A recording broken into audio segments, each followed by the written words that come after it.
దేవదేవుని ఆలయంలో పెద్ద అపచారం, సాంప్రదాయానికి ఘోరం జరపటానికి ఓ ఉన్నతాధికారి ప్రయత్నం ఎంత బాధాకరమైనటువంటి విషయం అంటే, తరతరాలుగా వేల సంవత్సరాలుగా వెంకటేశ్వర స్వామి ఆలయంలో నిరంతరాయంగా నిరాటంకంగా నిరాఘాటంగా జరుగుతున్నటువంటి వేద పారాయణాన్ని ఒక అధికారి, వేదం ఏందయ్యా చదివేది, వేదం ఎవరికి అర్థమవుతుంది, మీరు వెంకటేశ్వర స్వామి పేరు చెబితే చాలు కదా, ఓం నమో వెంకటేశాయ అనండి చాలు అనని వేద పారాయణదారులతో మాట్లాడటం.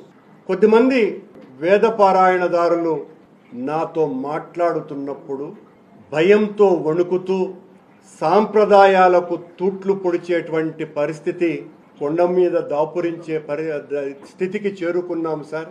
వేదం ఎందుకు, వేదం చదవటం ఎందుకు అని అధికారి మాట్లాడితే నోరు మెదపలేనటువంటి స్థితిలో మేమున్నాము అని అంటే, స్వామి ఆలయంలో ఎంత అపచారానికి శ్రీకారం చుట్టారు ఈ కూటమి ప్రభుత్వంలో ఉన్నటువంటి అధికారి అన్నటువంటి విషయాన్ని చెప్పదలుచుకున్నా.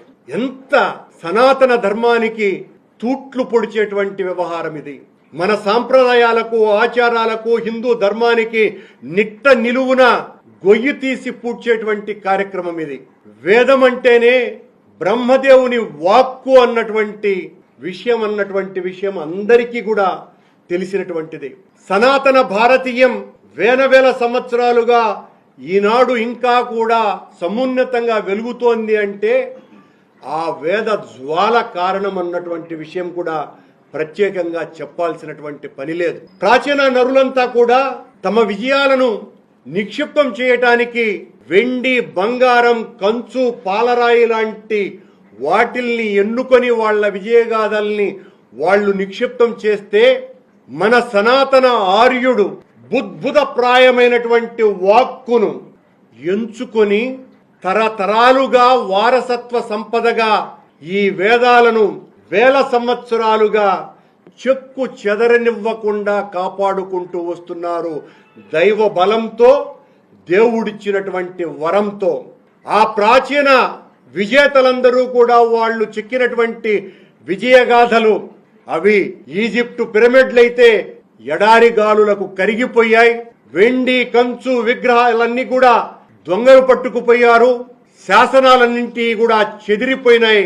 కానీ ఈ వాక్కు ద్వారా వచ్చినటువంటి సనాతన భారతీయ సంస్కృతి, ఆర్ష సాంప్రదాయం, ఆ భగవంతుని వాక్కును పరిశుద్ధులైన పరిపూర్ణులైనటువంటి వేద బ్రాహ్మణులు నిత్యం నిరంతరం కాపాడుకుంటూ దేవాలయ సంస్కృతిని సమున్నతంగా విరాజిల్లింపజేస్తూ వస్తున్నటువంటి ఈ సాంప్రదాయానికి వేదం ఎవరికి అర్థమవుతుందయ్యా అని బెదిరింపుతో అది చెప్పాల్సినటువంటి పని లేదు అన్నటువంటి విషయాన్ని ఆ అధికారి మాట్లాడటం అన్నది ఎంత గుండెలు నులిపేసేటువంటి విషయం.